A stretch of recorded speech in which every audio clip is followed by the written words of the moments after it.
এটা একটা SNCU. SNCU মানে হলো special neonatal care unit. Just জন্মের পরই যে বাচ্চাগুলোর কোনো অসুবিধা দেখা দেয় ওদের কেয়ারের জন্য এই ইউনিটটা বানানো হয়েছে। এটা এখানে অনেক দিন ধরেই বানানোর জন্য চেষ্টা চলছিল, কিছু কিছু কাজ হয়ে হয়ে আটকে যাচ্ছিল।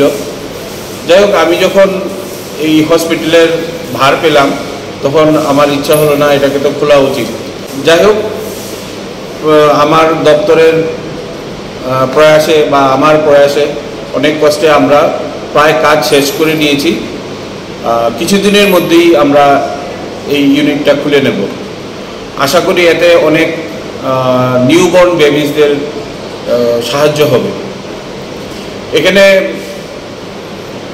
মেইন সমস্যা আমাদের ছিল যে কন্টিনিউয়াস একটা পাওয়ার সাপ্লাইয়ের দরকার, যেটা অনেক চেষ্টার পরে আমি এখন করতে পেরেছি। যেরকম এখন আজকে কিন্তু কারেন্ট নেই, সারাদিন কারেন্ট থাকবে না, কিন্তু এখানে এখন এসিও চলছে, এই মেশিনগুলো সব চলছে। মেশিনগুলোর মধ্যে ওয়ার্মার ইউজ করা হয়, এগুলোও চলছে। মূলত এখানে বেড কটা আছে শিশুদের?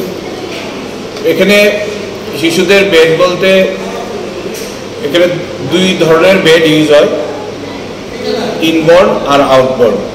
ইনবর্ন যারা, তারা আমাদের হসপিটালে যাদের জন্ম হয়েছে ওদের জন্য, আর যারা আউটবর্ন তাদের জন্য আলাদা। এরকম করে ইনবর্নে 4টে আছে আর আউটবর্নে 4টে আছে, তো টোটাল 8টা হয়ে গেল। খুব শীঘ্রই আমরা শুরু করে দেব। সব স্টাফের একটু ক্রাইসিস আছে, ওইটা কয়েকদিনের মধ্যেই হয়ে যাবে, তখন আমরা সাথে সাথেই শুরু করে দিচ্ছি।